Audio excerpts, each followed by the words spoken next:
Please welcome four-term Congresswoman and author of her new book, For Love of Country, Tulsi Gabbard.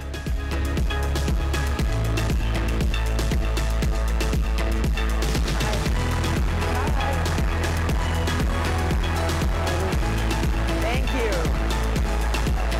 Thank you so much. Aloha. It's wonderful to see you all here again at such a critical time.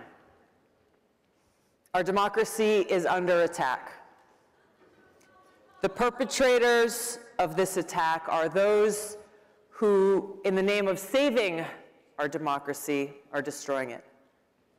I don't use these words lightly. Every one of us who loves this country and who cherishes peace and freedom should be very alarmed by those who, driven by their insatiable hunger for power, are actively undermining all that we stand for. And almost every single day, if you're paying attention to the news and the headlines, there is some new assault and some new attack.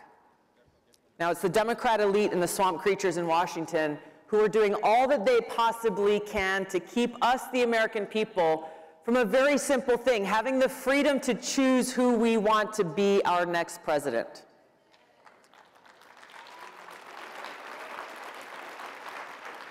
And it is clear through their actions they have no respect for us, and they have no respect for our fundamental rights as citizens of this democratic republic. They are so terrified that we, the people, may make what they think is the wrong choice, that in the name of protecting democracy and saving us from ourselves, they're actually destroying our democracy and taking away our freedom. Now, we look throughout history and we can see many examples of evildoers who find some justification, who believe that they are doing the right thing.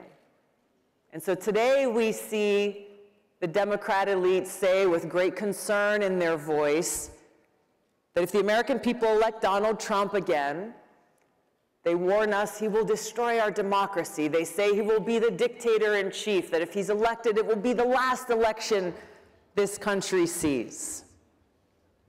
It's laughable. It is so crazy, it's laughable. But they're justifying their actions by telling themselves that they need to destroy our democracy in order to save it. It's lunacy, and it's the mindset and mentality of dictators. They are waging a multi-front battle, and they will stop at nothing until they're successful. I'm going to go through a few of the many examples. We've seen how Colorado, Maine, 32 states have taken some action or another themselves in an unprecedented way to try to remove the leading Republican candidate for president, Donald J. Trump, from the presidential ballots. In defiance of the Constitution, these people are single-handedly deciding that somehow they alone have the authority to take away our right as citizens to decide who we want to be our president. We see in Congress, a progressive congressman, Ro Khanna from California, someone who I've known for years. He is so desperate to take Trump off the ballot that he's demanding that the chairman of the Federal Reserve, a position that's supposed to be nonpartisan and apolitical, take action and intervene to stop the former president from getting reelected.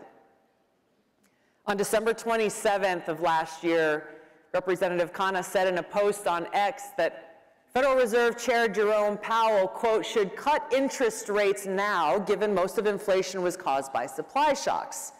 If he doesn't, he may be the person most responsible for the return of Trump. The Democrat elite and their cronies, they're using our criminal justice system to prosecute and distract the Republican presidential candidate in the midst of his campaign. As we know, Donald Trump currently faces 91 charges in 4 criminal cases, 44 on the federal side, 47 on the state side, all felonies. This most recent ruling in New York, the real estate case, charging him a $355 million fine plus nearly $100 million in interest for a business transaction where there was no victim or complaint, where all parties made money, so egregious that even people who are not fans of Donald Trump are standing up and saying this is crazy and criticizing this judge's decision that from the very beginning has been a very clearly politically motivated hit job.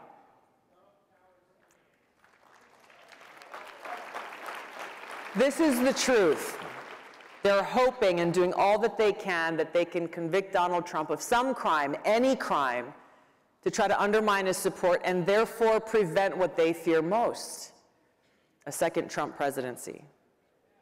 And there's a reason why they're so afraid of him, because he poses a threat to this establishment where they draw their power from. When we take a step back and look beyond the personalities, look beyond Donald Trump and Joe Biden, what we're facing is a threat of far greater magnitude. A very dangerous precedent is being set. Our democratic republic is being destroyed by the permanent Washington elite, and there are people in both political parties who truly believe they and not the American people have the right to decide who should be our president. They easily and dangerously dismiss our Constitution, the rule of law, the voices of the American people, anointing themselves as the ones who have the power and justification to make this most important decision. Now, I've only mentioned a few of the many examples. I could write a whole book detailing all that's been done, all that the Democrat elite and Washington establishment have done and are doing to try to destroy Donald Trump and steal our election. As you know very well, President Trump has endured years of attacks. What we're seeing now is a continuation of something that began in 2016, ever since he came down that golden escalator. Now, I've met a lot of strong, tough people in my life. I can't think of a single one who could not only withstand all that they are throwing at Donald Trump without crumbling, but someone who would actually choose to keep fighting against the entire Washington establishment.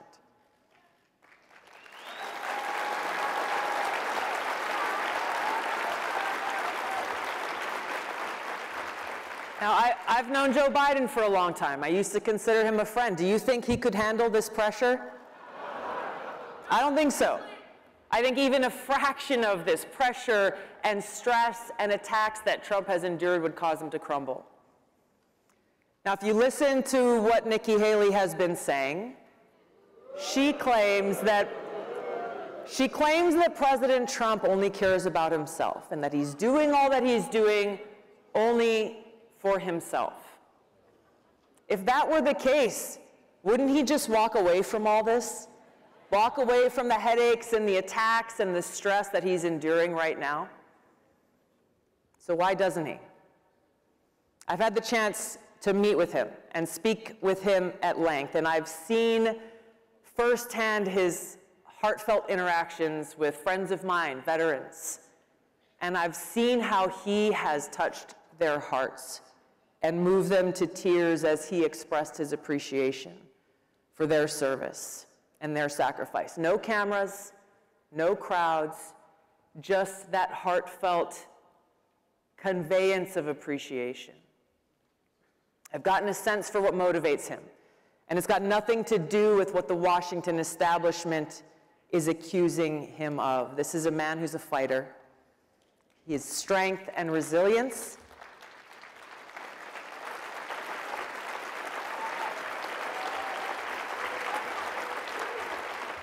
His strength and resilience can only come from one place. His ability to endure this hardship can only come from one place, and that's a sincere love and concern for the future of our country and his care for the American people.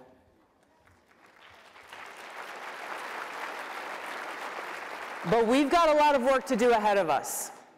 Now is the time for us to act motivated by our love of country.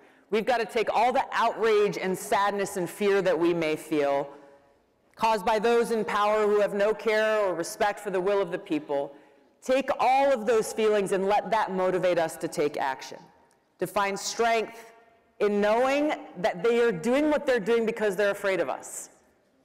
That just like we see Foreign dictators are afraid of democracy. The Democrat elite are so afraid of a free people and a free society and the possibility that we, the American people, might make the wrong choice in this election by choosing someone other than them. They are doing all they can through the power of law enforcement, the criminal justice system, the national security state, doing all that they can to stop us from exercising our freedom. They forget that we, the people, are the ones with the power.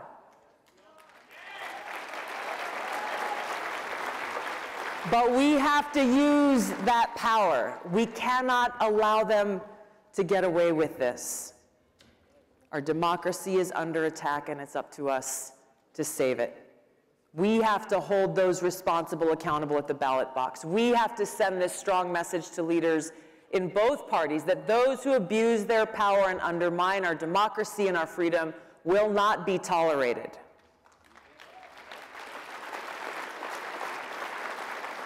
If we do nothing, if we turn a blind eye to those who are weaponizing our criminal justice system against their political opponents and telling us who we are and aren't allowed to vote for, telling us what we are and aren't allowed to say or see or hear, it will set a dangerous precedent for every election and presidency in the future, and that democracy as we know it will be finished.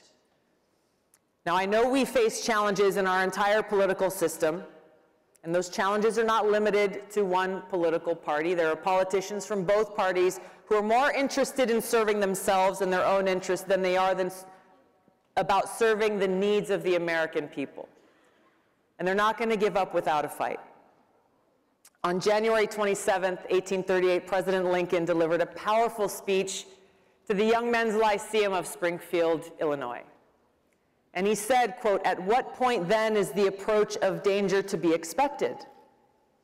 I answer, if it ever reach us, it must spring up amongst us.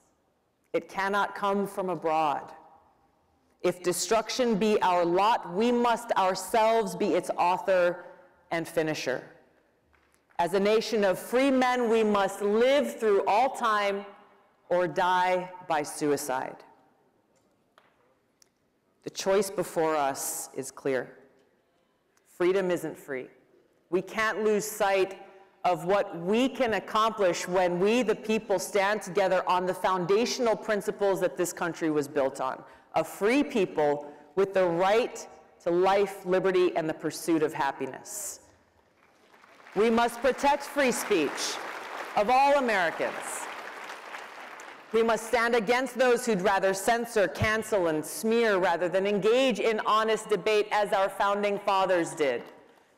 When the free speech of one person is threatened, even when that speech is reprehensible to us, the free speech of all people is threatened.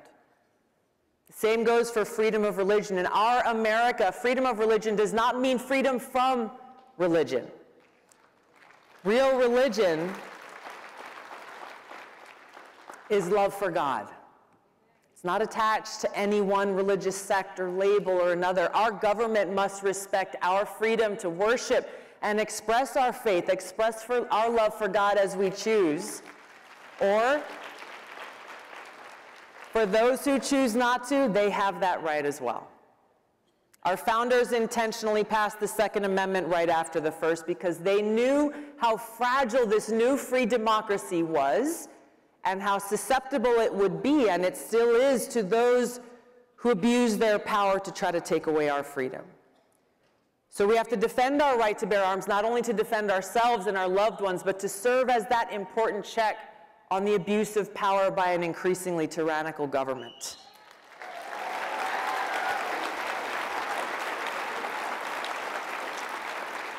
We must stop the bipartisan warmongers of Washington who constantly beat their war drums, who have pushed us to the precipice of World War III and a nuclear catastrophe.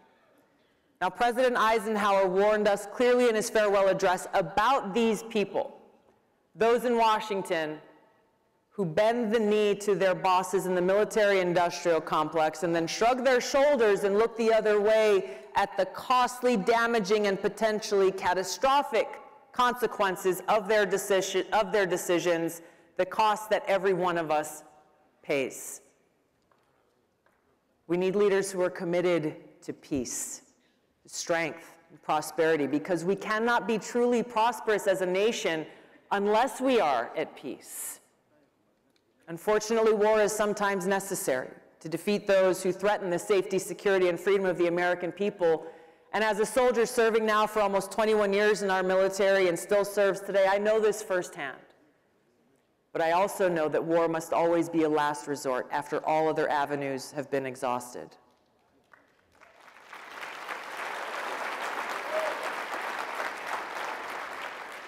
We need leaders who are committed to upholding the rule of law, who are committed to keeping our communities safe and securing our borders.